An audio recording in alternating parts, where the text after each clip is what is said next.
Hey, what's up guys? So tonight I want to go over the baits that I mainly used I guess 2 days ago when I was out on that lake in East Texas. The two baits that I caught all of my fish on, which I caught 4 or 5, had a few of them lost right by the boat, but they were mainly hitting on swim baits up in shallower water already. So it's kind of that fall transition where they're starting to move up into the shallows. So I was using two specific types of swim baits that I was using. The main one that I used that I caught my two biggest on was going to be on the ExoSwim 4.75, and so this is the green pumpkin pearl color, and so that darker color actually worked really well. The water was stained, but for some reason they really liked this. I was throwing these darker colors, these more natural colors.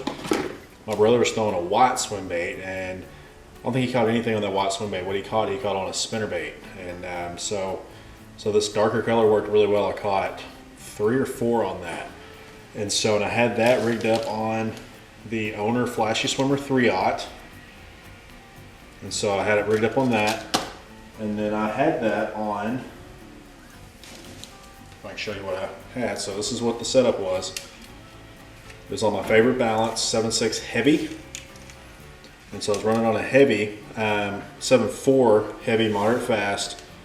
This is a fast ratio, it's an 8-to-1 13 fishing origin reel. So you see there's how it looks when it's rigged up. And so this rigged it really good. I caught one right off the bat within about 10-15 minutes of being on the water with that. And then I caught one again later on in the middle of the day whenever the fishing was starting to slow down, just throwing along some grass lines and some cattails, and one came out and got hold of that as well. So that was kind of the key color that day, I think. So I got a lot of hits on it.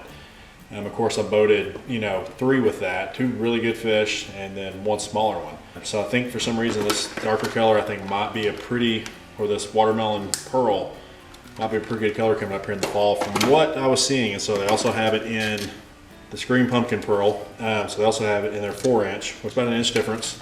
So either one of those I think will probably work pretty well. And then the other one that I used was a chatterbait style swim bait. And so I had it rigged up. This is a ZMan bait. Get that up close so you can see it. And so it has a little blade on the front of it, so it chatters along there. And this is got a black head, so a jig head. It's more of a natural shad color there. And so I had that rigged up on my 7.6 medium heavy Lunker's Edition favorite rod with a chrome origin reel, fast speed reel. And so I like those 8-to-1 reels, but sometimes I noticed that they were a little fast. When I started reeling them in, you could tell they were flipping along a little too quickly, so I'd slow them down. But that chatterbait, it's the ZMan DieZel, I believe, chatterbait. And so it's basically a naked chatterbait blade, jig head, or bladed jig with, you just put a swim bait on there that comes with it. It's an Elastec type swim bait. Worked really well. I caught a smaller fish on that.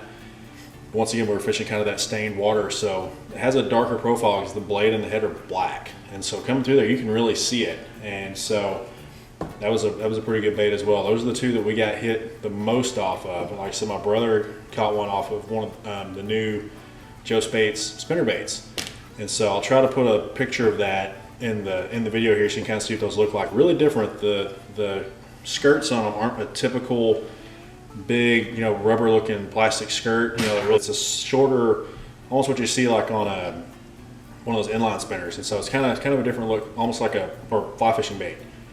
So he caught decent fish off of that too.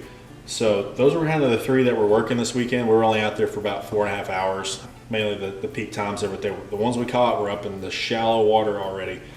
The 2 biggest ones I caught were like in maybe 2 foot of water, 1 foot of water even, because at one point our trolling motor hit the bottom.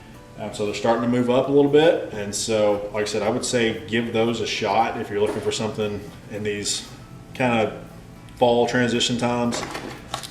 Biospawn ExoSwim, ZMan DieZel chatterbait with the more shad colored swim bait on top of it, and then of course the good old fashioned spinnerbait in the grass. So hopefully maybe you guys can give those a try and see if they work for you as well as they work for us in this East Texas lake that we were at this weekend. Just want to give you a little more info on what we're using other than just the typical, just watching us fish. And so a little more behind the scenes there. So if you like this video, give us a thumbs up, subscribe, and we will see you next time.